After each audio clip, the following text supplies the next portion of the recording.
রতন গল্পের বই পড়ে। তো রতন গল্পের বই পড়ে এই বাক্যটির মধ্যে রতন গল্পের বই পড়ে যদি বাক্যটিকে ঘুরিয়ে বলা হতো গল্পের বই রতনের দ্বারা পড়া হয়, তাহলে কি বাক্যের অর্থের কোনো খামতি ঘটতো? না। যা বলা হলো রতন গল্পের বই পড়ে, পরের বাক্যেও একই রকম কথাই বলা হচ্ছে, গল্পের বই রতনের দ্বারা পড়া হয়। তাহলে অর্থের কোনো ঘাটতি না পড়লে তাহলে দুটি বাক্যকে আমরা দুরকমভাবে ব্যবহার করব কেন? এই বিষয় নিয়ে আলোচনা করতে চলেছি আজকের টপিক। ইংরেজিতে এই ধরনের বাক্যের অর্থ অপরিবর্তিত রেখে একরকম রূপ থেকে অন্যরকম রূপে ট্রান্সফার করা, একে বলা হয় ভয়েস টেন্স। ভয়েস টেন্স সম্বন্ধে আজকের টপিক আলোচনা করব। So welcome back to my channel grammar XYZ. I am Jyotirmoy Mondol. I am going to present today's video about voice tense. So without wasting time, let's go for the topic.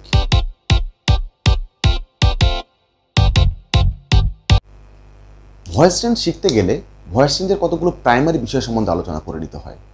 যে সমস্ত বিষয়গুলো না জানলে voice tense শেখাটা সত্যি কঠিন হয়ে পড়ে এবং বোঝাটা খুব শক্ত হয়ে যায়, সেই সমস্ত টপিকসগুলোকে নিয়ে আমি আমার প্রিভিয়াস একটি ভিডিওতে আলোচনা করেছি। সেখানে আমি স্পষ্ট বলেছিলাম যে সাবজেক্ট এবং ভার্ব অফ এ সেন্টেন্স সম্পর্কে আমাদের জানতে হবে। মোট 6টি বিষয় সম্বন্ধে আমাদের আলোকপাত করা দরকার। এক তো subject and verb of a sentence, এটা সম্বন্ধে জানা দরকার। দ্বিতীয়ত transitive and intransitive verb of a sentence, এটা জানা দরকার। কোনো একটি ভার্ব কোনটি ট্রানজিটিভ এবং কোনটি ইনট্রানজিটিভ এটা জানাটা জরুরি, তা নাহলে ভয়েস টেন্স করাটা সত্যি খুব কঠিন হয়ে যায়। তৃতীয়ত বলেছিলাম tense form of a sentence, কোনো একটি সেন্টেন্সের টেন্স কেমন হয়, অর্থাৎ কত রকমের টেন্স হয়, টেন্সগুলোর মধ্যে কী কীভাবে আমরা সেন্টেন্সগুলোকে ভয়েস টেন্স করতে পারি, এটা জানাটা জরুরি। চতুর্থ নিয়মে বলেছিলাম PP form of irregular or regular verbs, অর্থাৎ past participle form of regular and irregular verbs. ভার্বের যে প্রকারগুলো আছে তার মধ্যে রেগুলার ভার্ব এবং ইরেগুলার ভার্ব আছে, সেগুলির ফর্ম জানতে হবে। অর্থাৎ রেগুলার ভার্ব একরকমভাবে পাস্ট পার্টিসিপল রূপে চেঞ্জ হয়, ইরেগুলার ভার্ব আর এক রকমভাবে পাস্ট পার্টিসিপল রূপে চেঞ্জ হয়। তো এই সমস্ত চেঞ্জগুলোকে আমাদের জানতে হবে। পঞ্চম নিয়মে বলেছিলাম টাইপস অফ সেন্টেন্সেস, অর্থাৎ আমরা অ্যাকর্ডিং টু স্ট্রাকচার সেন্টেন্সকে অনেকগুলি ভাগ করতে পারি। স্ট্রাকচারের সেন্টেন্সকে বলতে পারি simple, complex, compound. According to meaning বলতে পারি সেন্টেন্সকে assertive, interrogative, imperative, optative, exclamatory. আবার অ্যাকর্ডিং টু প্রোনোমিনালিটি সেন্টেন্সকে বলতে পারি ইয়েস এবং নো। তো এই সমস্ত সেন্টেন্সগুলো সম্বন্ধে না জেনে শুধুমাত্র অ্যাকর্ডিং টু মিনিং সেন্টেন্সকে যে 5 রকমভাবে ভাগ করা যায়, অ্যাসার্টিভ, ইন্টারোগেটিভ, ইম্পারেটিভ, অপটেটিভ এবং এক্সক্লামেটরি, সে সম্পর্কে জানতে হবে। আর বলেছিলাম যে কোনো প্রোনাউনের কেস সম্পর্কে, অর্থাৎ আমাদের আই, মি, মাই, মাইন, এই যে রূপগুলোকে আমরা জানি অলরেডি, অর্থাৎ পার্সোনাল প্রোনাউনগুলোর যে কেসগুলো হয়ে থাকে, nominative case, objective case, positive case, এগুলো সম্বন্ধে জানা দরকার। আমাদের ভয়েস টেন্সে যদিও 2টি কেস প্রয়োজন হয়, নমিনেটিভ এবং অবজেক্টিভ, সে সম্বন্ধে বিস্তারিত ব্যাখ্যা আমি আমার লাস্ট ভিডিওতে বলেছি। তো এ সম্বন্ধে একটু যদি প্রাইমারি ধারণা না থাকে তাহলে ভয়েস টেন্স করাটা সত্যি খুব কঠিন হয়ে যায়। আজকের টপিকে আমরা আলোচনা করতে চলেছি ভয়েস টেন্স অ্যাসার্টিভ সেন্টেন্সের উপরে কীভাবে হয়। নিশ্চয়ই সেন্টেন্সের স্ট্রাকচার প্যাটার্নটা আমি বোঝাতে পেরেছি। অ্যাকর্ডিং টু মিনিং সেন্টেন্সের যে 5টি রকম হয়ে থাকে, অ্যাসার্টিভ, ইন্টারোগেটিভ, ইম্পারেটিভ, অপটেটিভ এবং এক্সক্লামেটরি, সেই সেন্টেন্সগুলোর মধ্যে অ্যাসার্টিভ সেন্টেন্সটি শুধুমাত্র আজকের আলোচনা করব।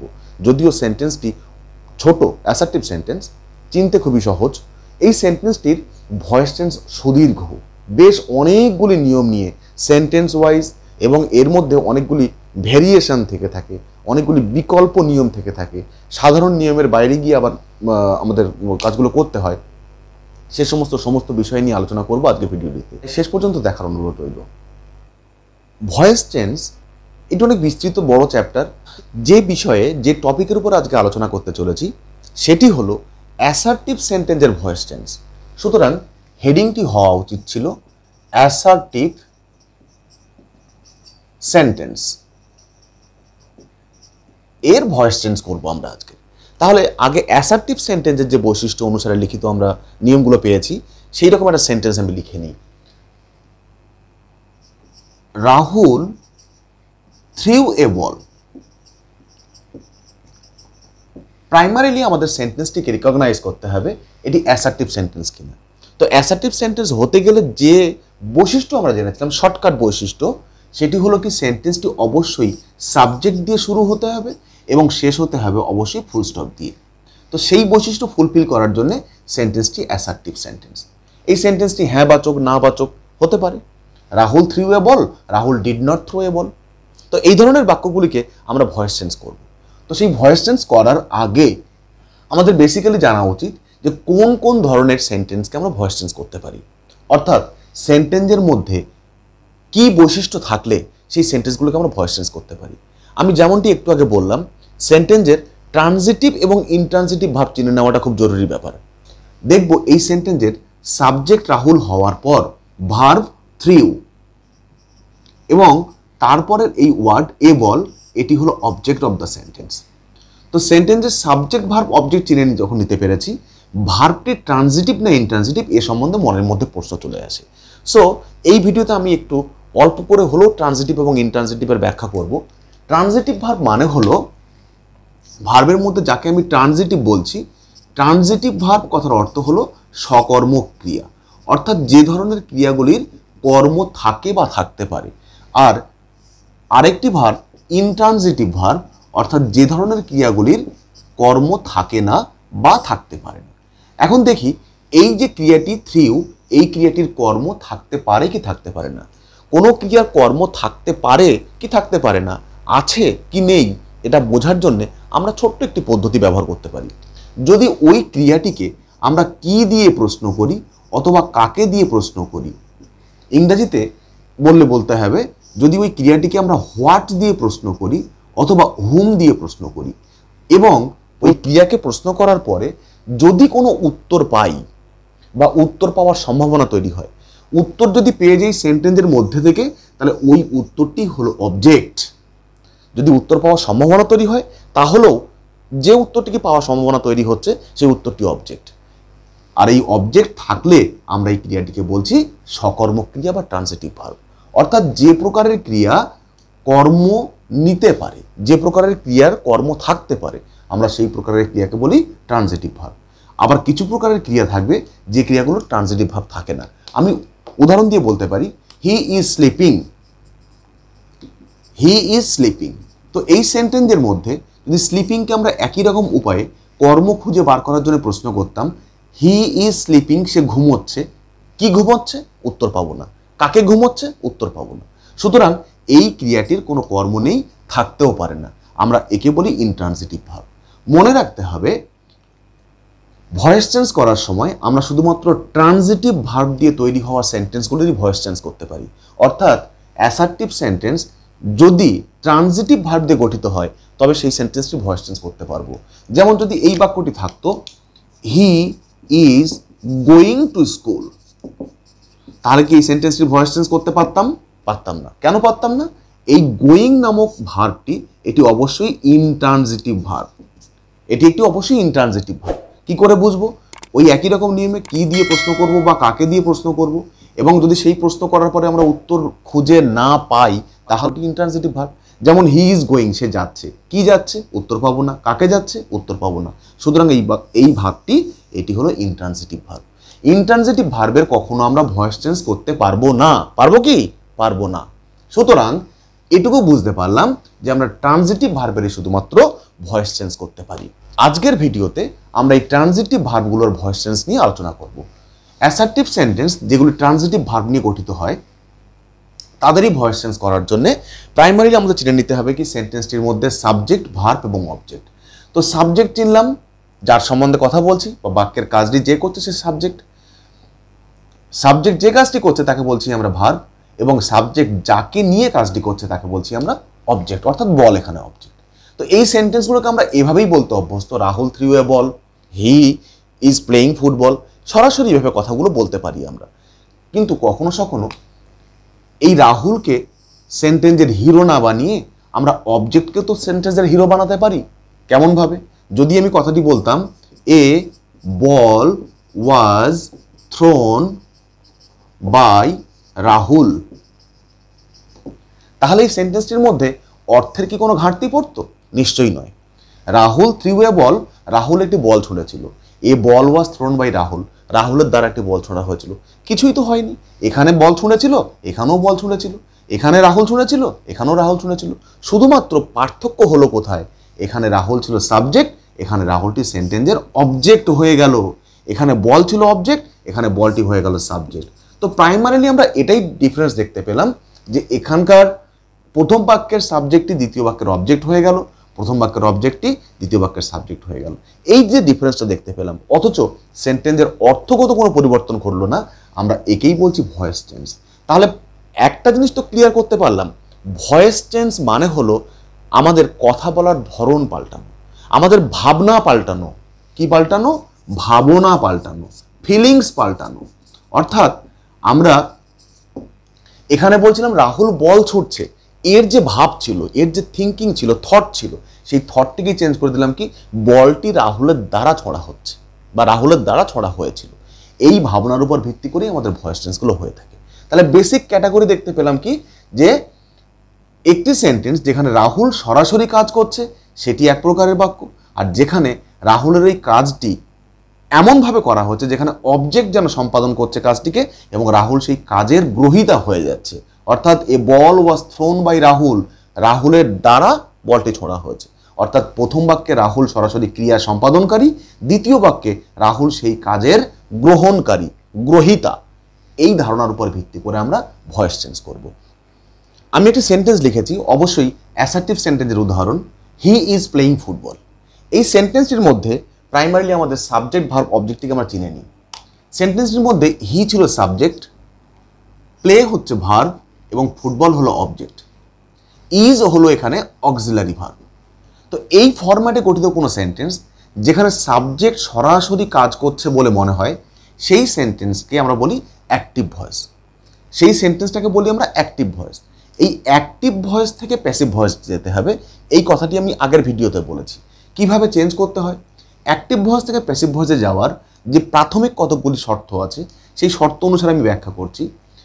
অ্যাক্টিভ ভয়েস থেকে প্যাসিভ ভয়েসে আসার যে প্রাথমিক ধাপগুলো আমাদেরকে সম্পূর্ণ করতে হয়, এক, অ্যাক্টিভ ভয়েসের অবজেক্টটি প্যাসিভ ভয়েসের সাবজেক্ট হয়ে বসে, অর্থাৎ এখানকার এই অবজেক্টটি সাবজেক্ট হয়ে এখানে বসবে।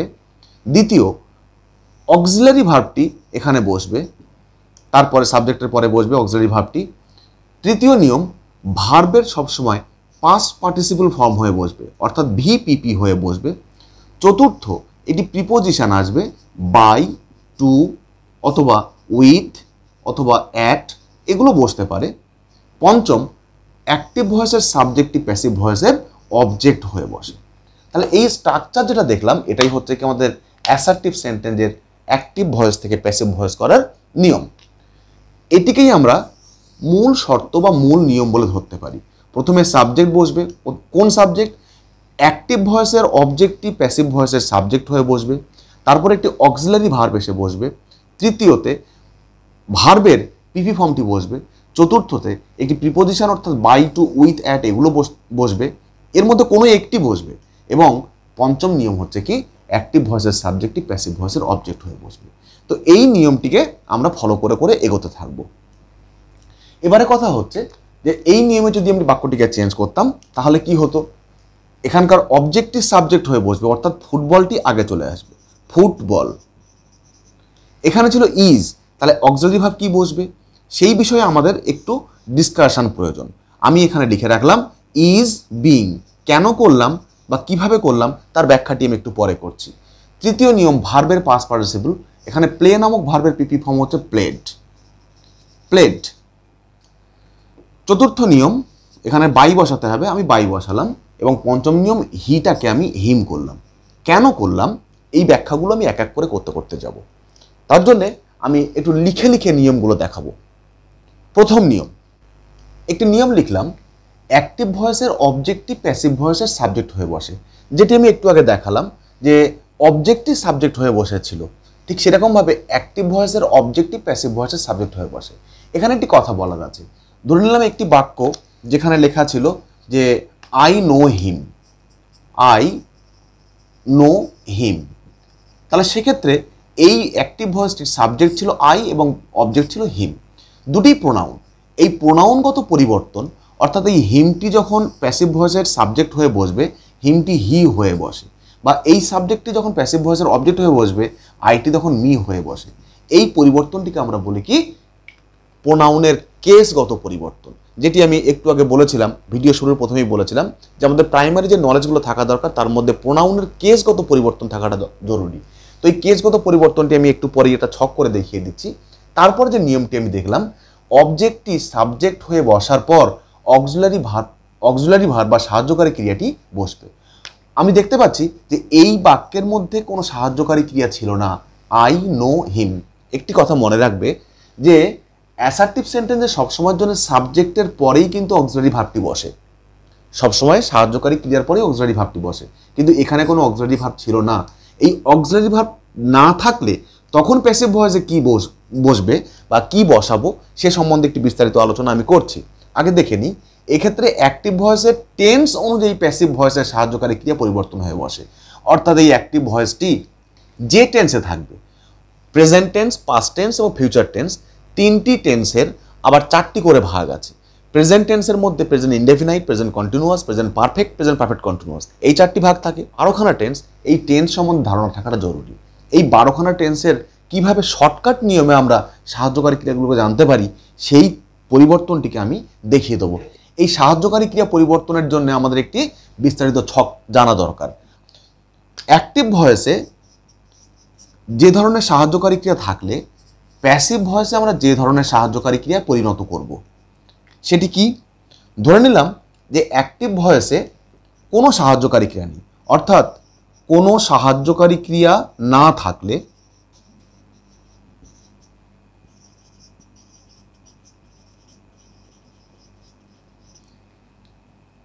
অথবা যদি ভার্বের সঙ্গে, যদি ভার্বের প্রেজেন্ট ফর্ম থাকে, অথবা যদি ভার্বের সঙ্গে এস বা ইএস যুক্ত করা থাকে, অথবা যদি অক্সিলারি ভার্ব হিসেবে ডু কিংবা ডাজ থাকে, তাহলে প্যাসিভ ভয়েস করার সময় আমরা অ্যাম, ইজ, আর বসাবো। কোনো সাহায্যকারী ক্রিয়া না থাকলে বা ভার্বের প্রেজেন্ট ফর্ম থাকলে, অথবা ভার্বের সাথে এস বা ইএস যুক্ত থাকলে, অথবা ডু ডাজ থাকলে সাহায্যকারী ক্রিয়া হিসাবে, তবে প্যাসিভ ভয়েসে আমরা অ্যাম, ইজ, আর বসাতে পারি।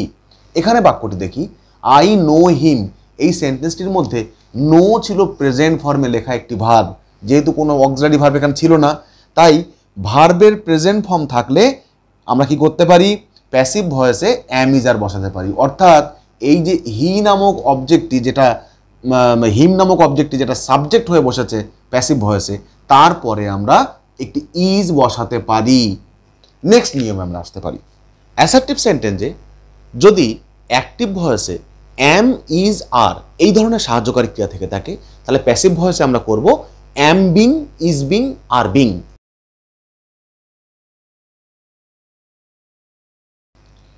এখানে একটি কথা বলার আছে, অ্যাসার্টিভ সেন্টেন্সের অ্যাক্টিভ ভয়েসে যদি সাহায্যকারী ক্রিয়া না থাকে বা যদি থাকে, এদের পরিবর্তন পদ্ধতিটি কিভাবে হয়? অ্যাক্টিভ ভয়েসের যে সাহায্যকারী ক্রিয়া থাকবে তার সঙ্গে প্যাসিভ ভয়েসে সবসময় আরেকটি করে বাড়তে যায়, আরও একটি করে বাড়াতে হয়। অক্সিলারির দুটি ভাগ, অক্সিলারিকে আমরা প্রাইমারি এবং সেকেন্ডারি এই দুটি ভাগে ভাগ করতে পারি। প্রাইমারি অক্সিলারি মানে হচ্ছে যে সমস্ত অক্সিলারির একটি করে ফর্ম আমরা চিনতে অভ্যস্ত, do, does, did, am, is, are, have, has, এগুলো সবই প্রাইমারি অক্সিলারি। যখন এদের সঙ্গে নতুন কিছু যুক্ত হয় এক্সট্রা করে, সেটাকে বলি সেকেন্ডারি অক্সিলারি। ধরে নিলাম অ্যাম একটি অক্সিলারি, এটি প্রাইমারি, এর সঙ্গে যুক্ত হলো বিং, তো এই বিংটি হলো সেকেন্ডারি, অ্যাম হলো প্রাইমারি। এটা মনে রাখতে হবে। তো এই সেকেন্ডারি অক্সিলারি হিসাবে আমাদের কি কি বসতে পারে? এক হচ্ছে বি বসতে পারে, এক হচ্ছে বিং বসতে পারে, আরেকটা হচ্ছে কি বিন বসতে পারে। এই তিনটি হচ্ছে কি আমাদের সেকেন্ডারি অক্সিলারি। সেকেন্ডারি অক্সিলারির মধ্যে এগুলো বসতে পারে। এছাড়াও কখনো কখনো দেখা যায় শেয়ালের সঙ্গে হ্যাভ, বিন, বিং যুক্ত হয়েছে। আমরা মূল এই শেয়ালটিকেই শুধুমাত্র ধরবো প্রাইমারি অক্সিলারি, বাকি এগুলো সবকটাকেই ধরবো আমরা সেকেন্ডারি অক্সিলারি। এভাবে আমরা পরবর্তীকালে ব্যাখ্যায় যাব। তো এই গেল আমাদের কি যে কথাটা বলার, যে অ্যাক্টিভ ভয়েসে যে সাহায্যকারী ক্রিয়া থাকবে প্যাসিভ ভয়েসে তার সঙ্গে আরও একটি যুক্ত হয়ে বসে। আরও একটি বলতে কি, সেকেন্ডারি অক্সিলারিটা যুক্ত হয়ে বসবে। এবার আমরা পরের নিয়মে যাব। যদি অ্যাক্টিভ ভয়েসে হ্যাভ কিংবা হ্যাজ সাহায্যকারী ক্রিয়া থাকে, তাহলে প্যাসিভ ভয়েসে হয়ে যাবে হ্যাভ বিন বা হ্যাজ বিন।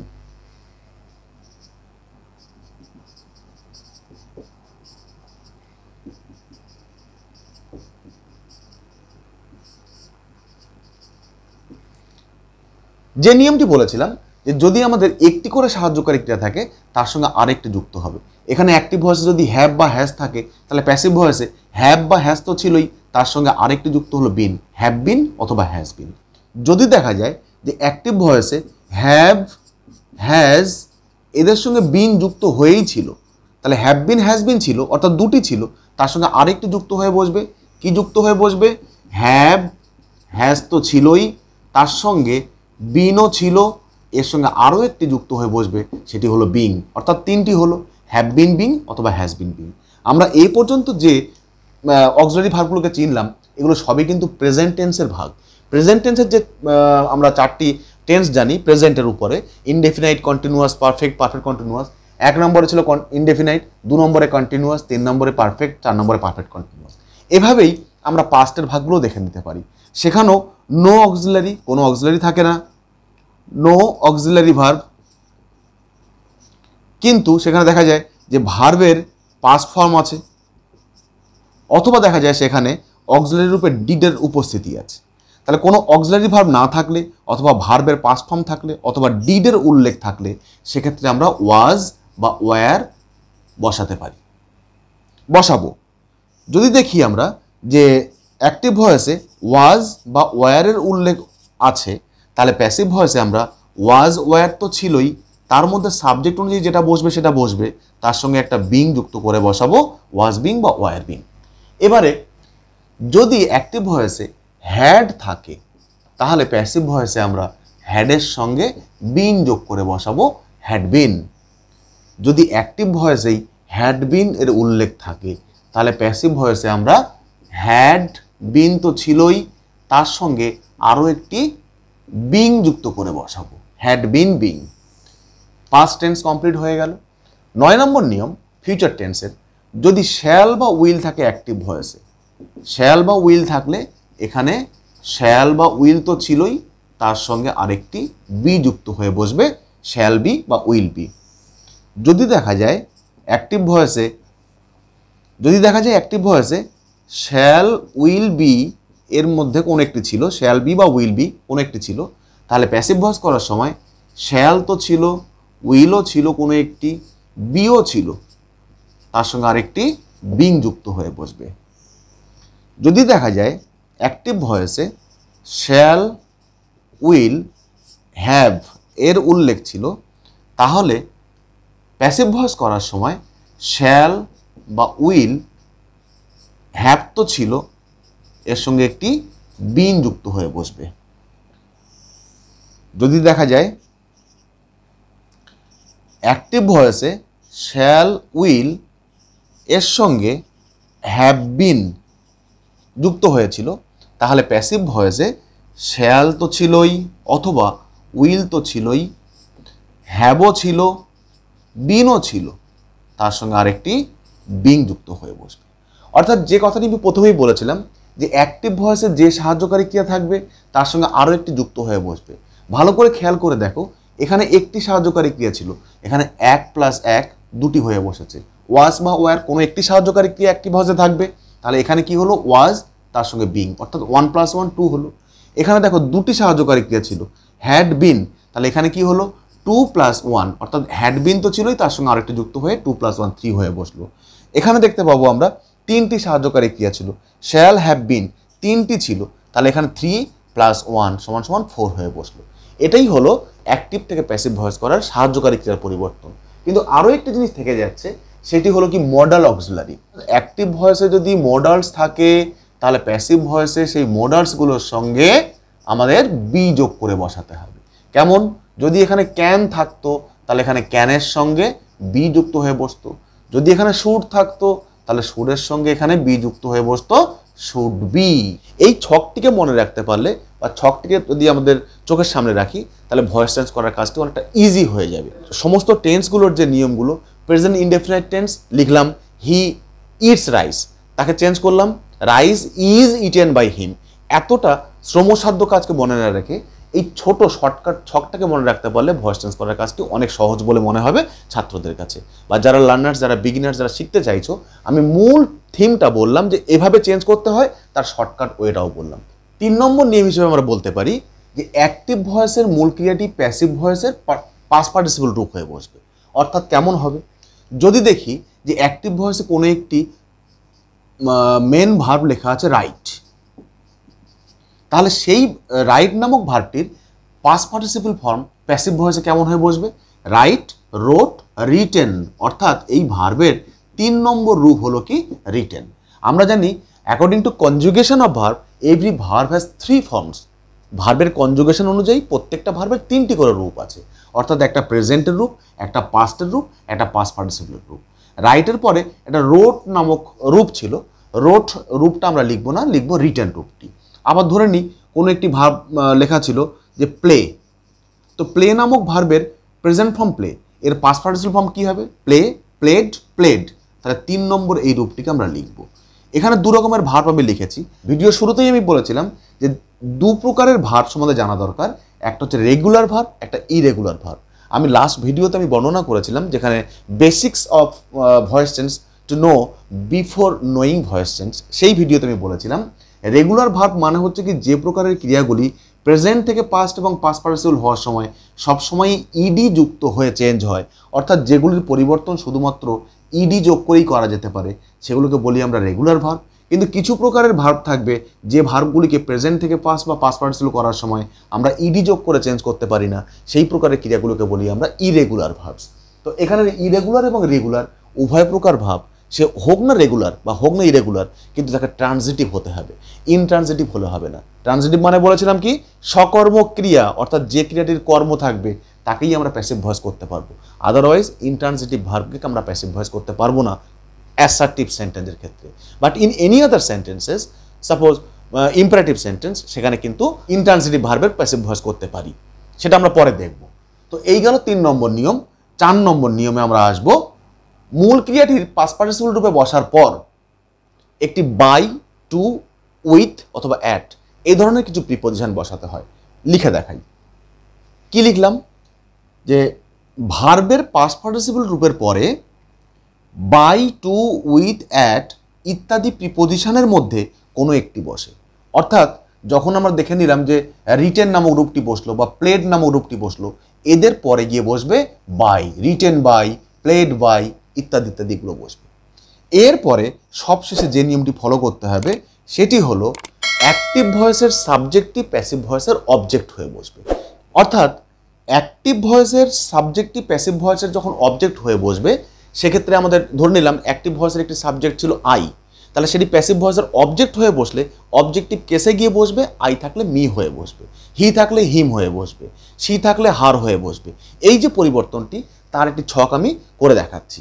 ছকটি এখানে, যে ছকটি আমরা দেখতে পাচ্ছি প্রোনাউনের কেসের পরিবর্তন। অর্থাৎ আমরা যে কথা বললাম যে প্রত্যেকটি প্রোনাউনের 3টি করে কেস থাকে, নমিনেটিভ, অবজেক্টিভ এবং পজেসিভ।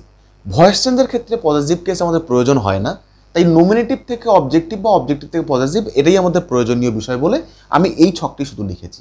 যেখানে দেখব নমিনেটিভ মানে কি কোনো একটি বাক্যে কর্তা স্থানে এইগুলো বসতে পারে, অর্থাৎ এগুলো সবই অ্যাক্টিভ ভয়েসে বসে। অ্যাক্টিভ ভয়েসে I, we, you, he, she, they, she বা কোনো না কোনো নাউন, ধরে নিলাম যে একটি নাউনের নাম রাম, এরা সবই কোনো না কোনোভাবে অ্যাক্টিভ ভয়েসে সাবজেক্ট স্থানে বসবে। যদি এরা সাবজেক্ট স্থানে থেকে থাকে তাহলে প্যাসিভ ভয়েস করার সময় অবজেক্টিভ কেসটি বসাতে হবে। অর্থাৎ এটি যদি আমাদের অ্যাক্টিভ ভয়েসে থাকে, প্যাসিভ ভয়েসে বসবে আই থাকলে মি, উই থাকলে আস, ইউ থাকলে ইউ, হি থাকলে হিম, সি থাকলে হার, দে থাকলে দেম, সি থাকলে হার। বা কোনো নাউন যদি রাম থেকে থাকে তাহলে সেই রামটিই কিন্তু বসে যাবে, রামের কোনো পরিবর্তন ঘটবে না। অর্থাৎ নাউন থাকলে নাউনের কোনো পরিবর্তন ঘটবে না।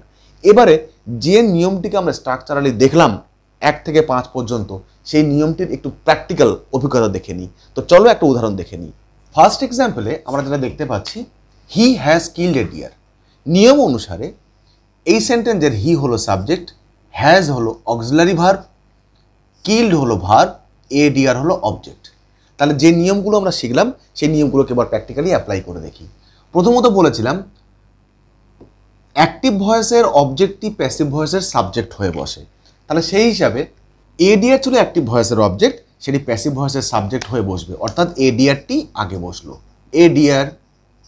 তারপরে বলেছিলাম অ্যাক্টিভ ভয়েসের সাহায্যকারী ক্রিয়াটি বসবে। যদি দেখি অ্যাক্টিভ ভয়েসের সাহায্যকারী ক্রিয়া হ্যাজ ছিল, তাহলে ছকের 3 নম্বর নিয়মে দেখতে পাবো, ছকের 3 নম্বর ঘরে দেখতে পাবো হ্যাভ বা হ্যাজ থাকলে হ্যাভ বিন বা হ্যাজ বিন হয়ে বসে। তাহলে এ ডিআর এর পরে হ্যাজ বসাটা স্বাভাবিক, তাই আমরা এখানে লিখলাম কি a deer has been. Present perfect টেন্সের সাহায্যকারী ক্রিয়া ছিল হ্যাজ, সেটাই প্যাসিভ ভয়েসে হ্যাজ বিন হয়ে বসলো। তাহলে এ ডিআর হ্যাজ বিন। তারপরে আসবে এখানকার ভার্বটির পাস্ট পার্টিসিপল গ্রুপ, অর্থাৎ কিল্ড ছিল, কিল্ডের পিপি ফর্ম হচ্ছে কি কিল্ড, তাহলে এ ডিআর হ্যাজ বিন কিল্ড। 4 নম্বর নিয়ম ছিল বাই, টু, উইথ, অ্যাট কোনো একটা কিছু বসাতে হবে, আমি এখানে বাই বসালাম। 4 নম্বর নিয়ম কমপ্লিট হলো।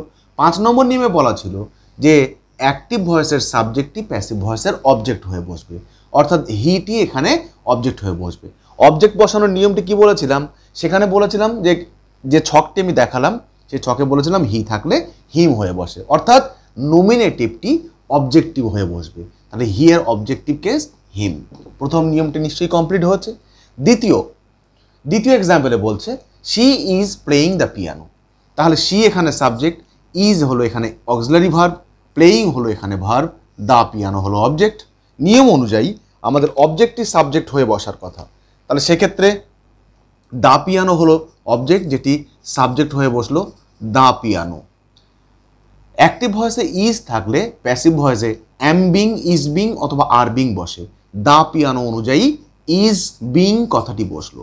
এখানে একটু বলে রাখি, এই বিংটি বসলো অ্যাক্টিভ ভয়েসে মূল ক্রিয়ার সঙ্গে যে আইএনজি যুক্ত ছিল সেই আইএনজিটি বি ভার্বের সঙ্গে যুক্ত হয়ে এখানে বসলো, বি ভার্বের সঙ্গে যুক্ত হয়ে এখানে বসলো। দ্য পিয়ানো ইজ বিং, তারপরে কি আসবে অ্যাক্টিভ ভয়েসের ভার্বটির পিপি ফর্ম বসবে, অর্থাৎ প্লে নামক ভার্বটির পিপি ফর্ম প্লেড। 4 নম্বর স্থানে বসবে কি একটি বাই, টু, উইথের মধ্যে কিছু একটি, আমি বাই বসালাম, এবং 5 নম্বর স্থানে বসবে শি নামক এই সাবজেক্টটির অবজেক্টিভ কেস, অর্থাৎ শি থাকলে ছকের নিয়ম অনুযায়ী হার বসে, শি থাকলে হার বসে। দ্বিতীয় এক্সাম্পলটিও আমরা কমপ্লিট করলাম।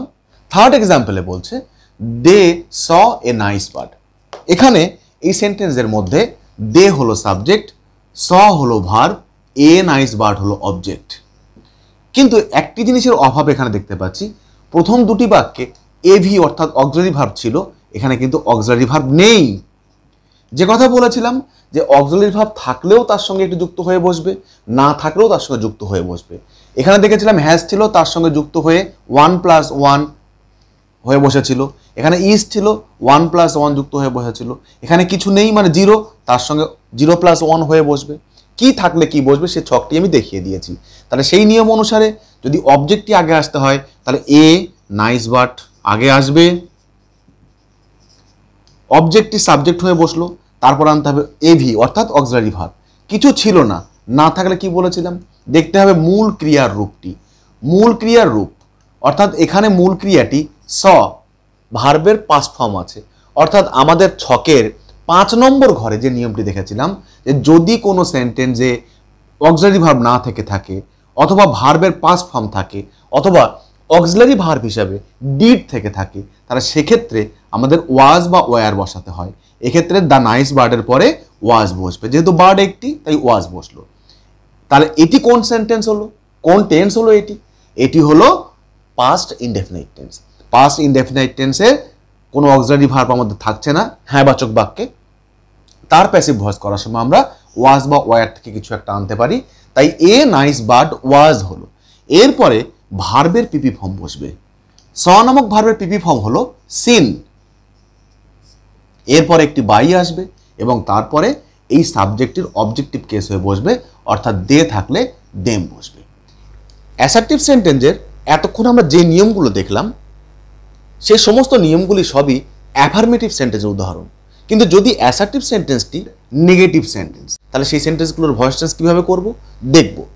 এই সেন্টেন্সটির মধ্যে এটি অ্যাসার্টিভ সেন্টেন্স, সাবজেক্ট দিয়ে শুরু হয়েছে, ফুল স্টপ দিয়ে শেষ হয়েছে, তো এই সেন্টেন্সটির মধ্যে একটি নটের উল্লেখ থাকায় আমরা এই সেন্টেন্সটিকে বলবো নেগেটিভ সেন্টেন্স। তো এই নেগেটিভ সেন্টেন্সের ভয়েস চেঞ্জ করার আগে একটি কথা আমি ক্লিয়ার করে দিই, যেমনটা প্রথমে বলেছিলাম, অক্সিলারি ভার্বটি প্রাইমারি এবং সেকেন্ডারি দুটো অংশে বিভক্ত হয়।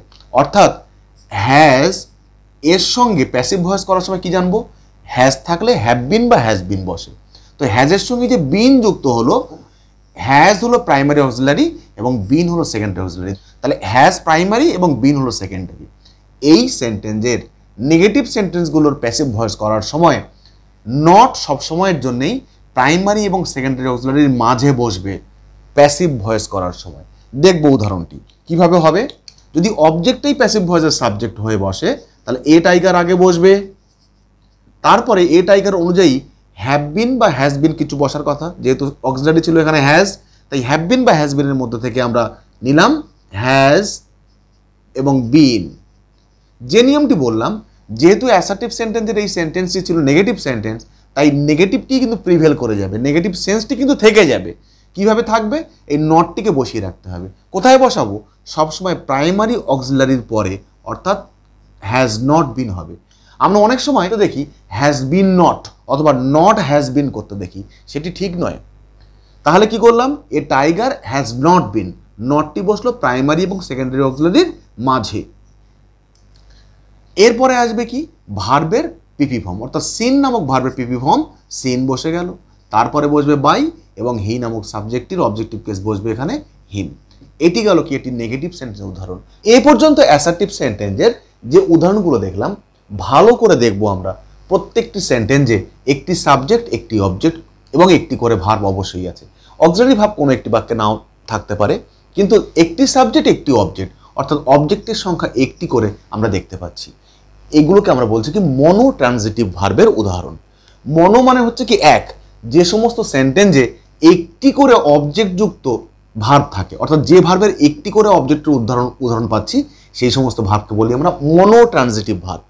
যে ভার্বের একটি মাত্র অবজেক্ট আমরা বাক্যের মধ্যে উল্লেখ পাই, তাকে বলি মনো ট্রানজিটিভ ভার্ব। কিন্তু কিছু কিছু সেন্টেন্সে দেখব ডি ট্রানজিটিভ ভার্ব থাকবে, অর্থাৎ সেন্টেন্সে ওই ভার্বের দুটি করে অবজেক্ট আছে।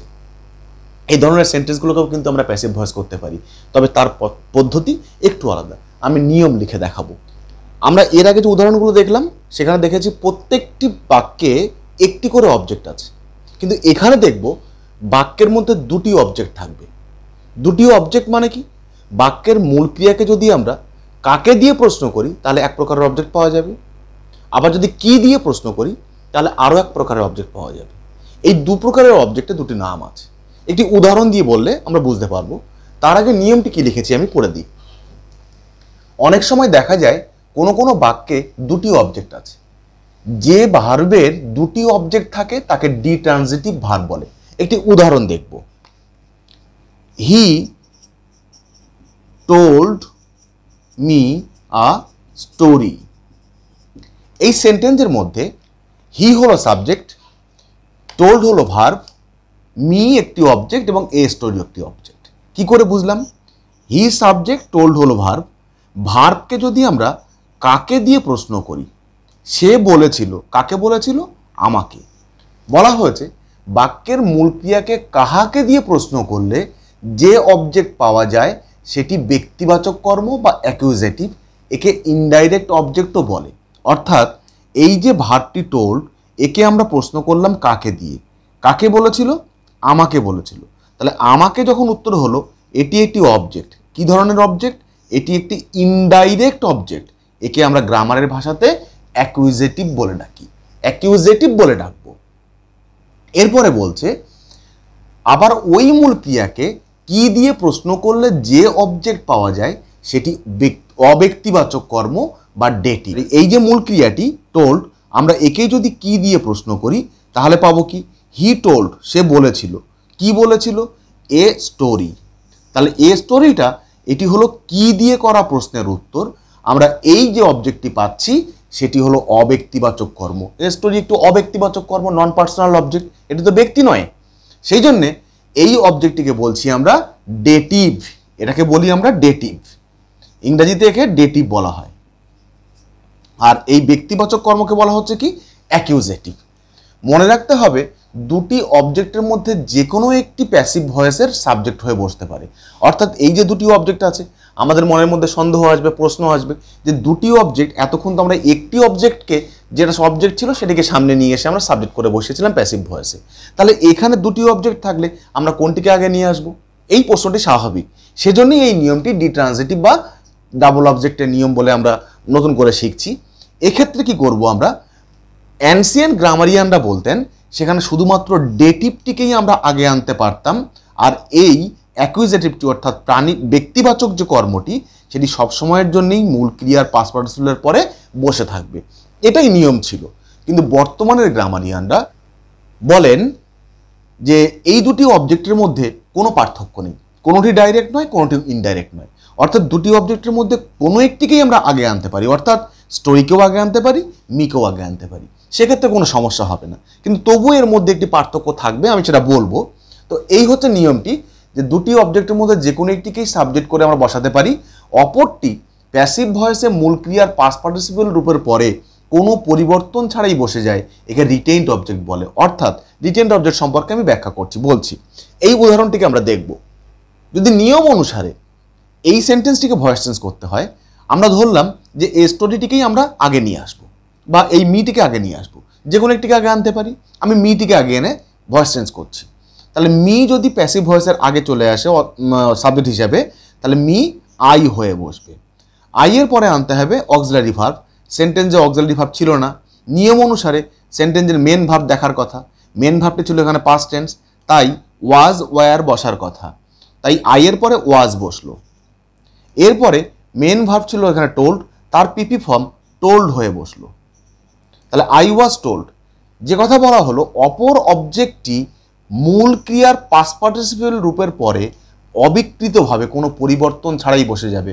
অর্থাৎ এ স্টোরি যেমন ছিল তেমনি এ স্টোরি বসে গেল। এই অবজেক্টটিকে বলছি আমরা রিটেইনড অবজেক্ট। ইংরেজিতে রিটেইন কথার অর্থ কি? যে অবজেক্টটি পড়ে থাকলো। রিটেইন মানে পড়ে থাকা, অর্থাৎ থেকে যাওয়া, তার কোনো রূপের পরিবর্তন ঘটলো না। তাই I was told a story, এরপরে আনবো আমরা বাই, তারপরে হি নামক সাবজেক্টের অবজেক্টিভ কেস হবে হিম। তাহলে I was told a story by him. এবার যদি প্রশ্ন আসতো যে আমরা মিকে আই করে আগে নিয়ে এলাম, এটি তো অ্যানসিয়েন্ট গ্রামারিয়ানদের নিয়ম ছিল না, এটি মডার্ন গ্রামারিয়ানদের নিয়ম অনুসারে আমি মিকে আগে নিয়ে এলাম। কিন্তু অ্যানসিয়েন্ট গ্রামারিয়ানরা যেভাবে বলতেন যে এই স্টোরিকে আগে আনতে হবে, তাহলে সেই হিসাবে চেঞ্জ করলে কেমন হতো বাক্যটি দেখব। সেক্ষেত্রে এ স্টোরি আসতো আগে, তারপরে এখানে যেমন ওয়াজ বসেছিল তেমনি করে স্টোরির পরেও ওয়াজ বসে গেল। A story was. টোল্ড যেমন ছিল তেমনি টোল্ড বসে গেল।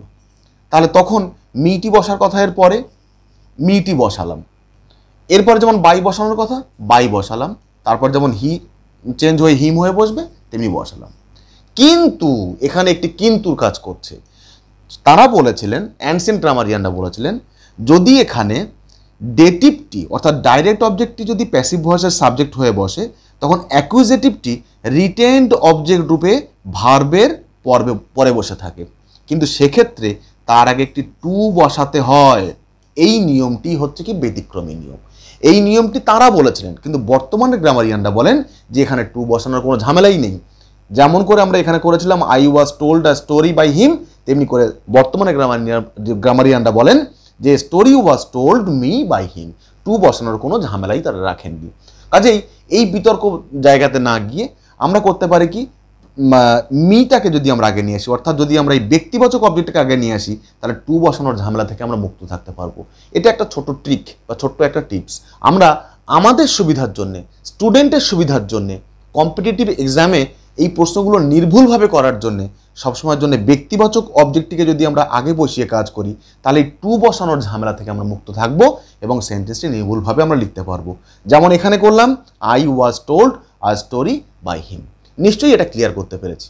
এরপরে এইরকম দুটি অবজেক্ট দেখতে পাবো, কিন্তু তারা ডিট্রানজিটিভ অবজেক্টের মতো নয়। সেই অবজেক্টটির নাম আমরা দিতে পারবো ফ্যাক্টেটিভ অবজেক্ট। কেমন হবে দেখব বোর্ডে।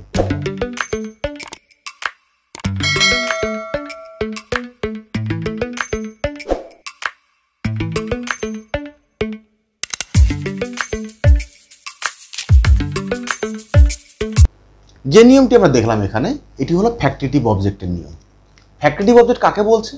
লেখা আছে যে অনেক সময় দেখা যায় কোনো কোনো বাক্যে দুটি অবজেক্ট আছে, কিন্তু অবজেক্ট চেনার নিয়ম অনুযায়ী প্রশ্ন করে দেখা যায় একটি ব্যক্তিবাচক অবজেক্ট হলেও অপরটি অব্যক্তিবাচক অবজেক্ট নয়, সেটি ব্যক্তিবাচক অবজেক্টেরই গুণাগুণ মাত্র। আমি একটি উদাহরণ দিয়ে দেখি। হি কল্ড মি এ ফুল, সে আমাকে একটি বোকা বলল। এই সেন্টেন্সে সাবজেক্ট ছিল এখানে হি, কল ছিল এখানে ভার্ব। তাহলে ভার্বকে যদি আমরা কাকে দিয়ে প্রশ্ন করি তাহলে একটা কর্ম পাওয়ার কথা, একটা অবজেক্ট পাওয়ার কথা, আর কি দিয়ে প্রশ্ন করলে আরও একটি অবজেক্ট পাওয়ার কথা যদি সেন্টেন্সের মধ্যে থাকে। তো দেখি প্রশ্ন করে দেখি। হি কল্ড, সে বলেছিল, কাকে? আমাকে। তাহলে কাকে দিয়ে প্রশ্ন করে যে উত্তর পাই সেটি অবশ্যই একটি ব্যক্তিবাচক কর্ম, সেটি একটি অবশ্যই ব্যক্তিবাচক কর্ম। আর কি দিয়ে প্রশ্ন করে যে উত্তরটা পাই সেটি অবশ্যই একটি অব্যক্তিবাচক কর্ম হওয়ার কথা, কিন্তু এখানে বলছে যে সেটি ব্যক্তিবাচক কর্ম বা অবজেক্টেরই গুণাগুণ মাত্র। এখানে কি দিয়ে প্রশ্ন করে যে উত্তরটা আমরা পেয়েছি সেটি কিন্তু কোনো অব্যক্তিবাচক কর্ম নয়। তাহলে এটি কি? এটি ব্যক্তিবাচক অবজেক্টেরই গুণাগুণ মাত্র। কেমন? হি কল্ড মি, সে আমাকে বলল। কি বলল? বোকা বলল। বোকা না বলে চালাক বলতে পারতো, বোকা না বলে চালাক বলতে পারতো, চালাক না বলে বুদ্ধিমান বলতে পারতো। তো এরকমভাবে চালাক বলি, বুদ্ধিমান বলি, আর যাই কিছু বলি, তো এ সমস্ত সবই হচ্ছে কি এই মি নামক অবজেক্টেরই গুণাগুণ। সেই জন্যে এই গুণাগুণ সমন্বিত এই কর্মটিকে কিন্তু আমরা আর ওই অব্যক্তিবাচক কর্ম বলে ডাকতে পারি না। তাহলে কি বলবো একে? এই ধরনের অবজেক্টকে ফ্যাক্টিটিভ অবজেক্ট বা কমপ্লিমেন্টারি অবজেক্ট বলে। অর্থাৎ এই এ ফুল নামক অবজেক্টটি হলো ফ্যাক্টিটিভ অবজেক্ট বা কমপ্লিমেন্টারি অবজেক্ট। তাহলে এই অবজেক্টের চিনলাম, এই অবজেক্টটি তাহলে কাজ কি? কি করব আমরা একে? এই ধরনের অবজেক্টগুলি কখনোই প্যাসিভ ভয়েসের সাবজেক্ট রূপে বসতে পারে না। অর্থাৎ যে এই দুটি অবজেক্টের মধ্যে আমরা ইচ্ছা মতো যে কোনো একটিকে আমরা আগে আনতে পারি না। সেক্ষেত্রে সবসময় কি করতে হবে? এই ব্যক্তিবাচক অবজেক্টটিকে আমাদের আগে এনে বসাতে হবে। এক্ষেত্রে ব্যক্তিবাচক অবজেক্টটি সাবজেক্ট হিসেবে বসে, অর্থাৎ এই মি নামক এই ব্যক্তিবাচক অবজেক্টটি সাবজেক্ট রূপে সামনে বসবে এবং ফ্যাক্টিটিভ অবজেক্টটি রিটেইনড অবজেক্ট রূপে মূল ক্রিয়ার পাস্ট পার্টিসিপল রূপের পরে বসে যায়। আর এটি এ ফুল নামক এই অবজেক্টটি মূল ক্রিয়ার যে পাস্ট পার্টিসিপল রূপ বসবে তারপরে রিটেইনড অবজেক্ট রূপে অবিকৃতভাবে বসে যাবে। এটি হলো ফ্যাক্টিটিভ অবজেক্টের মূল বিষয়বস্তু। আমি তাহলে এই নিয়ম অনুযায়ী এটাকে চেঞ্জ করে দেখি। তাই ব্যক্তিবাচক কর্মটিকে আমরা আগে নিয়ে এসে বসাবো। মি প্যাসিভ ভয়েসের সাবজেক্ট হয়ে বসছে মানে সেখানে আই হয়ে বসবে। আই এর পরে অক্সিলারি ভার্ব বসানোর কথা, অক্সিলারি ভার্ব এখানে ছিল না, সেক্ষেত্রে মূল ক্রিয়া ছিল এখানে কল্ড পাস্ট টেন্সে, তাই এখানে কি হলো? ওয়াজ বসানো হলো। তাহলে আই ওয়াজ বসলো। ওয়াজের পরে মূল ক্রিয়ার পিপি ফর্ম বসবে, অর্থাৎ কল নামক ভার্বের পিপি ফর্ম কল্ড বসলো। I was called. নিয়ম অনুযায়ী এবারে কি বললাম? এই ফ্যাক্টিটিভ অবজেক্টটি মূল ক্রিয়ার পাস্ট পার্টিসিপল রূপের পরে অবিকৃতভাবে বা কোনো পরিবর্তন ছাড়াই বসে যাবে। এ ফুল যেমন ছিল তেমনি এ ফুল বসে গেল। তাহলে আই ওয়াজ কল্ড এ ফুল, এরপরে আসবে বাই, তারপরে আসবে হিটা চেঞ্জ হয়ে গিয়ে বসলো হিম হিসাবে। এটা হলো ফ্যাক্টিটিভ অবজেক্টের পরিবর্তনের নিয়ম এবং এটা একটি ভাইটাল পরিবর্তনের নিয়ম। ম্যাক্সিমাম টাইমে আমরা ডাবল অবজেক্টের সঙ্গে এই ফ্যাক্টিটিভ অবজেক্টকে গুলিয়ে ফেলি এবং পরিবর্তনটা ফ্যাক্টিটিভ অবজেক্টকে আমরা ডাবল অবজেক্টের মতো করে চেঞ্জ করি, কিন্তু সেভাবে করলে সেন্টেন্সটি ভুল হওয়ার সম্ভাবনা প্রবল থাকে। আশা করি আজকের এই নিয়মটি দেখার পরে এই ভুলটি আর হবে না এবং আমি বলতে পারি এইভাবে এই ভয়েস চেঞ্জটি এর আগে তোমরা কখনো দেখাওনি। তো যাই হোক, আজকের এই ভিডিওটি অবশ্যই তোমাদের ভালো লাগলে তোমরা লাইক করবে, এটুকু অন্তত আশা করতে পারি। এরপরে আমাদের যে নিয়মগুলো আমরা দেখব, অবজেক্টের আরও ভাগ আছে, কগনেট অবজেক্ট আছে, আমরা পরপর দেখব। জানি ভিডিওটা লেন্দি হচ্ছে, কিন্তু অ্যাসার্টিভ সেন্টেন্সের টোটাল নিয়মটাকে একসঙ্গে দেখে নিতে পারলে এর পরের নিয়মগুলো অর্থাৎ পরের সেন্টেন্সগুলো যেগুলো হবে ইন্টারোগেটিভ, ইম্পারেটিভ, অপটেটিভ, সেই সেন্টেন্সগুলো অনেক ইজি হয়ে যাবে। আমার ভিডিওর পরপর পার্ট যেগুলো আমি করছি সেগুলোর প্রত্যেকটি ভিডিওর সঙ্গে অপর ভিডিওগুলোর লিঙ্ক আমি দিয়ে থাকবো ডেসক্রিপশানে। এগুলোকে চেক করে নিলে যদি পরপর তোমরা দেখে যাও তাহলে ভয়েস চেঞ্জ সম্পর্কে ক্লিয়ার আইডিয়া তোমরা পেয়ে যাবে এবং আমি গ্যারান্টি দিয়ে বলছি এই ধরনের কম্প্যাক্ট লেসন তোমরা এর আগে কোথাও কখনো শেখোনি। অ্যাসার্টিভ সেন্টেন্সের এরপরের নিয়ম আমরা যাব কগনেট অবজেক্ট, রইল এখানে। কগনেট শব্দের অর্থ হলো স্ববংশজাত, অর্থাৎ যে প্রকারের অবজেক্ট ভার্ব থেকেই সৃষ্টি হয়, যে প্রকারের অবজেক্টগুলি ভার্ব থেকেই সৃষ্টি হবে সেই প্রকারের অবজেক্টকে বলবো আমরা cognate object. He dreamed a sweet dream, এই সেন্টেন্সটির মধ্যে আমরা কি দেখতে পাচ্ছি, সেন্টেন্সটির ভার্ব হলো ড্রিম। তো এই ড্রিম থেকেই তৈরি হয়েছে এই সেন্টেন্সের যে অবজেক্ট, এই ভার্বটির যে অবজেক্ট ড্রিম। আমরা যদি ড্রিমকে প্রশ্ন করি, হি ড্রিমড, সে স্বপ্ন দেখেছিল। কি দেখেছিল? একটি স্বপ্ন। তো ড্রিম নামক এই ভার্বটি থেকেই তৈরি হয়েছে ড্রিম নামক অবজেক্টটি। ড্রিমডকে আমরা ব্যবহার করছি বা ড্রিমকে ব্যবহার করছি ভার্ব হিসেবে, আবার ড্রিমকে ব্যবহার করছি আমরা নাউন হিসেবে। এই সেন্টেন্সগুলোর ভয়েস চেঞ্জ করার সময় নর্মালি যেভাবে আমরা অ্যাসার্টিভ সেন্টেন্স চেঞ্জ করতে শিখেছি সেভাবেই চেঞ্জ করব। যেমন এই সেন্টেন্সের অবজেক্ট হলো কোনটা? A sweet dream. তাহলে এ সুইট ড্রিমটাকে যদি আমরা আগে বসাই তাহলে কি হবে? এ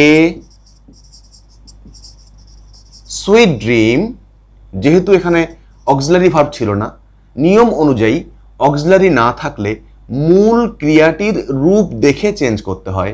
মূল ক্রিয়াটি এখানে পাস্ট টেন্সে ছিল, অক্সিলারি ভার্ব হিসাবে ওয়াজ বা ওয়্যার বসতে পারে। যেহেতু এ সুইট ড্রিম একটি সিঙ্গুলার সাবজেক্ট, তাই এর পরে আমরা ওয়াজ বসালাম।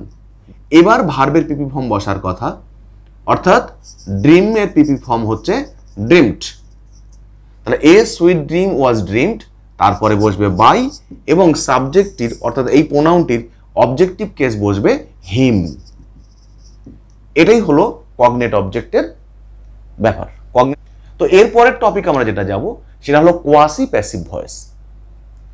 কোয়াসি শব্দের অর্থ হলো হাফ, HALF, মানে অর্ধেক। অর্থাৎ কিছু ভার্ব থাকবে active in figure but passive in sense. সেন্টেন্সটি দেখে মনে হবে অ্যাক্টিভ ভয়েসে লেখা আছে, কিন্তু অ্যাকচুয়ালি তার সেন্স দিচ্ছে প্যাসিভ। সেই কাজটি কখনো একা একা হতে পারে না। একটা উদাহরণ দিয়ে দেখা যাক। হানি টেস্টস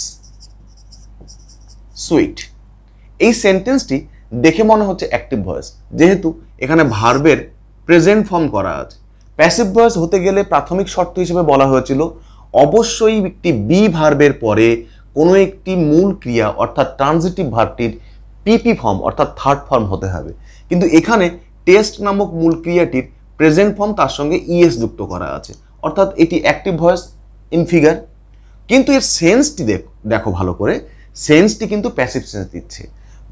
হানি কিন্তু কখনোই একা একা নিজের মিষ্টত্ব প্রকাশ করতে পারে না। কখন হানি মিষ্টি হয়? মধু কখন মিষ্টি? যখন মধুকে কেউ খায় এবং সে বলে। অর্থাৎ হানি তখনই মিষ্টি যখন কেউ তার স্বাদ গ্রহণ করে। এই ধরনের বাক্যগুলিকে, যেগুলি active in figure but passive in sense, সেই ধরনের সেন্টেন্সগুলিকে আমরা বলি কোয়াসি প্যাসিভ ভয়েস। এগুলোকে চেঞ্জ করতে গেলে আমরা বিভিন্ন বাক্যের বিভিন্ন রকম নিয়মে পরিবর্তন করতে হবে। কোনো একটি বাক্য অপর বাক্যের সঙ্গে মিল থাকে না, প্রত্যেকটি বাক্য প্রত্যেক রকমভাবে চেঞ্জ করতে হয়। এই কোয়াসি প্যাসিভ ভয়েসের আবার দুরকম ভাগ আছে। একটা হচ্ছে ভার্ব উইথ এ কমপ্লিমেন্ট, আর একটা হচ্ছে ভার্ব উইদাউট এ কমপ্লিমেন্ট। দুরকম সেন্টেন্স আলাদা আলাদাভাবে আমরা শিখতে পারি। আজকের আপাতত এটুকুই দেখি। হানি টেস্ট সুইট, এই বাক্যটিকে ভয়েস চেঞ্জ করলে আমরা কি করব? হানি ইজ সুইট, মধু হয় মিষ্টি। কখন? হোয়েন, এইবার এই টেস্ট নামক ভার্বটির প্যাসিভ ভয়েস করছি, হোয়েন ইট ইজ টেস্টেড। এই যে সেন্টেন্সটি লেখা হলো, এর হানি ইজ সুইট এটা কিন্তু কোনো পার্ট নয়, অ্যাক্টিভ ভয়েস থেকে প্যাসিভ ভয়েস করা হলো না, কিন্তু ইট ইজ টেস্টেড এটি হলো প্যাসিভ ভয়েস। এই সেন্টেন্সগুলিকে, যেগুলি কোয়াসি প্যাসিভ ভয়েস, সেগুলিকে এভাবেই পরিবর্তন করতে হয়। আমি আরো একটু উদাহরণ দিচ্ছি। দ্য হাউস ইজ বিল্ডিং, এই সেন্টেন্সটির মধ্যে দ্য হাউস ইজ বিল্ডিং, বাড়িটি নির্মিত হচ্ছে। সেন্টেন্সটির ফিগার দেখে, সেন্টেন্সটির স্ট্রাকচার দেখে মনে হতেই পারে এটি অ্যাক্টিভ ভয়েসে লেখা। অর্থাৎ বিল্ডিং ভার্ব, মেন ভার্ব হচ্ছে বিল্ড, তার সঙ্গে আইএনজি যোগ করা রয়েছে, অর্থাৎ প্রেজেন্ট কন্টিনিউয়াস ফরম্যাটে চলছে সেন্টেন্সটি। বি ভার্বের পরে প্রেজেন্ট ভার্বের সঙ্গে আইএনজি যোগ করা রয়েছে। কাজে এটি কখনোই প্যাসিভ ভয়েস হতে পারে না, ফিগার দেখে মনে হচ্ছে। কিন্তু ভালো করে যদি আমরা এটাকে দেখি তাহলে তোমরাও বুঝতে পারবে দ্য হাউস ইজ বিল্ডিং, বাড়িটি নির্মিত হচ্ছে। অর্থাৎ বাড়ি কিন্তু একা একাই তৈরি হয়ে যাচ্ছে না, এ তো কোনো ম্যাজিক নয়, কেউ না কেউ বাড়িটিকে তৈরি করছে, অর্থাৎ বাড়িটি নির্মিত হচ্ছে। সুতরাং এই বাক্যটির ভেতরে লুকিয়ে আছে একটি প্যাসিভ সেন্স, কোয়াসি প্যাসিভ। আমরা কি করে চেঞ্জ করব? সেক্ষেত্রে কোনো ব্যক্তির নাম আমরা এটাকে আনতে পারবো না যে কে বাড়ি তৈরি করছে, শুধু এই বাক্যটিকেই তৈরি করার পদ্ধতি দেখাচ্ছি যে এই বাক্যটিকে কিভাবে প্যাসিভ ভয়েস নিয়ে যেতে হয়। দ্য হাউস যেমন ছিল তেমনি বসে গেল, হাউস। ইজ যেমন ছিল ইজ বসে গেল। আমরা যে সাহায্যকারী ক্রিয়া পরিবর্তনের ছক দেখেছিলাম সেই ছকের 2 নম্বর ঘরে ছিল যদি অ্যাম ইজ আর অ্যাক্টিভ ভয়েসে থাকে তাহলে প্যাসিভ ভয়েসে অ্যাম বিং, ইজ বিং বা আর বিং বসবে। তাহলে এখানে ইজের সঙ্গে বিং একটা বসবে। এই বিংটা এলো কোথা থেকে? এই বিং এলো ভার্বের সঙ্গে যুক্ত থাকা এই আইএনজি কেটে বাদ চলে গেল, কিন্তু আইএনজি তো বাক্যে একা একা বসতে পারে না, তাই বি ভার্বের সঙ্গে যুক্ত হয়ে বসলো, এটি একটি বি ভার্ব পরিণত হলো। এবং তারপরে এই মূল ক্রিয়াটি, এই যে বিল্ড নামক মূল ক্রিয়াটি, তার পিপি ফর্ম বিল্ট হয়ে বসলো। The house is being built. একটা কথা সবসময় মাথায় রাখতে হবে, প্যাসিভ ভয়েস করার সময় কোনো একটি ভার্বের পিপি ফর্মের পূর্বে কোনো না কোনো বি ভার্ব বসবেই। অনেক সময় পরীক্ষার প্রশ্নপত্রে দেখা যায় একটি সেন্টেন্স লেখা আছে, সেন্টেন্সের মধ্যে উইদিন ব্র্যাকেট ডিরেকশন দেওয়া আছে চেঞ্জ দ্য ভয়েস। সেক্ষেত্রে প্রাথমিকভাবে আমাদেরকে ডিটেক্ট করতে হয় ওই বাক্যটি অ্যাক্টিভ ভয়েসে লেখা আছে নাকি প্যাসিভ ভয়েসে লেখা আছে। এটি একটি বিরাট লাখ টাকার প্রশ্ন স্টুডেন্টদের কাছে। তারা চিনতেই পারে না প্রথমে যে এটি অ্যাক্টিভ ভয়েস না প্যাসিভ ভয়েস। দেখা যাচ্ছে প্যাসিভ ভয়েসে লেখা আছে, সেই বাক্যটিকে আবার প্যাসিভ ভয়েস করে তার সঙ্গে শেষে বাই যোগ করে মোটামুটি একটা জগা খিচুড়ি করে একটা বাক্য তৈরি করে দিল, যাতে করে বাক্যের রেজাল্ট হলো 0। তো সেক্ষেত্রে প্রাথমিকভাবে সেন্টেন্সটিকে চিনে নেওয়াটা একটা প্রাথমিক কর্তব্য। আমরা সেটা চেনার জন্য একটা শর্টকাট পদ্ধতি বার করেছি। যেমন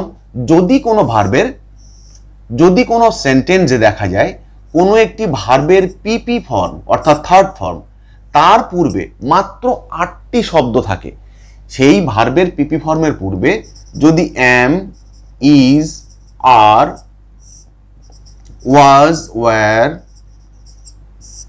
বি, বিন এবং বিং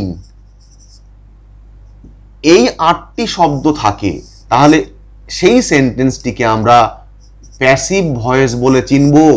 সেই সেন্টেন্সটির শেষে না থাকুক কোনো বাই, না থাকুক অন্য কোনো শব্দ, যা দেখে আমরা প্রাইমারিলি চিনতে শিখেছি ছোটবেলা থেকে যে কোনো সেন্টেন্সে বাই থাকলে সেটি প্যাসিভ ভয়েস। না, এরকম সবসময় হয়ে থাকে না। অনেক সময় দেখা যায় যে বাইয়ের উল্লেখ আছে কিন্তু সেটি অ্যাক্টিভ ভয়েস।